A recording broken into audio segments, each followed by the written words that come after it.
Jamais sans la grâce, une dévotion matinale proposée par l'Église évangélique de la grâce en collaboration avec l'Institut de théologie de Cotonou.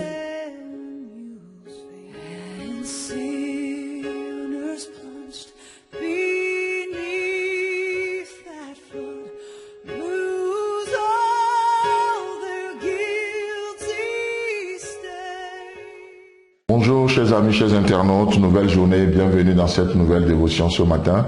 Précieux Jésus, nous voulons te bénir, te rendre grâce. Oh, ce matin, viens encore d'une manière fraîche, arrose-nous de ton esprit et relève Seigneur les découragés, console les affligés et fais-nous du bien ce matin. Amen. Alors nous continuons dans notre passage qu'on avait entamé depuis le lundi, Psaume 42, versets 1 à 3, où il est écrit: Au chef des chantres, cantique des fils de Corée. Comme une biche soupire après des courants d'eau, ainsi mon âme soupire après toi, ô Dieu. Mon âme a soif de Dieu, du Dieu vivant. Quand irai-je et paraîtrai-je devant ta face, la face de Dieu? Amen. Alors donc, comme on avait commencé depuis le lundi nous avions parlé un peu de la vie de l'auteur de ce psaume, les fils de Corée, et la pensée clé qu'on a sortie, c'est que en Christ il n'y a point de fatalité. Hier nous avions vu que Dieu, notre Dieu, est le Dieu des familles. Les familles de la terre tirent leur origine en lui. Et ce matin, j'aimerais aborder le deuxième verset avec vous, qui dit: comme une biche soupire après des courants d'eau, ainsi mon âme soupire après toi, ô Dieu. Vous savez, c'est un fabuleux verset. Et ce matin, c'est avec une grande soif, un grand désir dans mon cœur que je me suis levé ce matin. Un vide aussi, j'espère que Dieu comble au travers de la dévotion de ce matin. Et je l'espère aussi pour vous. Et donc ici, le psalmiste, pour exprimer aussi sa soif, sa dépendance de Dieu, le psalmiste va utiliser l'image d'une biche. Et la question que je me suis posée, c'est: pourquoi une biche? À la rigueur, si le psalmiste me dit comme soupire un poisson d'après l'eau, comme soupire un crocodile ou un hippopotame d'après l'eau, on peut comprendre parce que c'est des animaux qui vivent dans l'eau quelque part. Mais on réalise que le psalmiste va citer un animal qui n'est même pas aquatique. Alors la raison, ce que le Saint-Esprit nous révèle au travers sa parole ce matin, c'est simple. Vous savez, parce que Dieu, en créant la biche a une odeur qui attire ses ennemis. Et lorsque dans la forêt, dans la brousse, le lion hume, le lion respire, il sent l'odeur de la biche, sa proie. Et le lion peut déterminer même à quelle distance la biche est. Donc la biche, par son odeur, elle est vulnérable.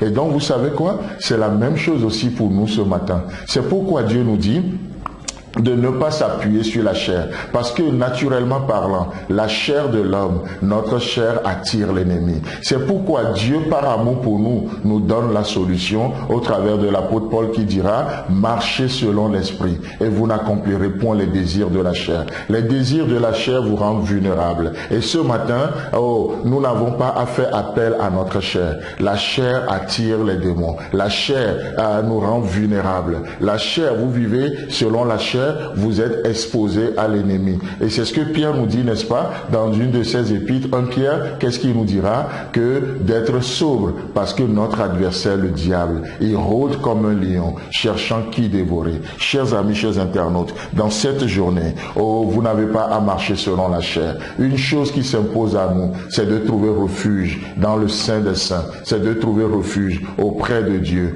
en vivant, en marchant selon son esprit. C'est pourquoi ce matin, comme je parlais de cette soif, notre prière, c'est que Saint-Esprit, viens encore ce matin, éclaire-nous, montre-nous la voie à suivre. Saint-Esprit, l'Esprit de Dieu, j'ai soif de communier avec toi. Et dans la prière, nous recevons de Dieu, en lisant la parole de Dieu, que le Saint-Esprit vous illumine ce matin, qu'il vous illumine, parce que l'odeur de la chair nous rend vulnérables. La chair a cette odeur, et ça attire l'ennemi, ça attire. Et vous savez quoi? La chair ne peut rien de bon. Ce qui est la chair est chair. La chair ne peut rien. C'est pourquoi Dieu n'a pas essayé de retoucher la chair. Dieu n'a pas essayé de le rendre un peu plus confortable. Alors je vous déconseille ce matin, même peu importe spirituellement les plus beaux parfums, les plus grandes marques de parfums que vous pouvez utiliser spirituellement en essayant de parfumer votre chair. Votre chair a des distances, à des kilomètres, même là, vous êtes vulnérable.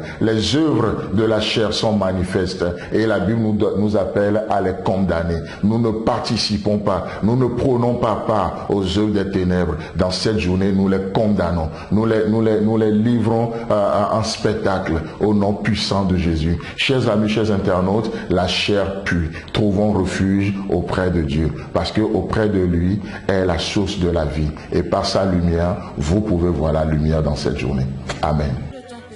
Si vous avez aimé cette dévotion, parlez-en à vos amis. Parlez-leur du message de la grâce et de ce qu'il fait en vous. Pour un sujet de prière, une question ou plus d'informations, contactez-nous. Téléphone 64 88 35 87 ou 96 42 69 05 ou par WhatsApp au 94 75 80 20.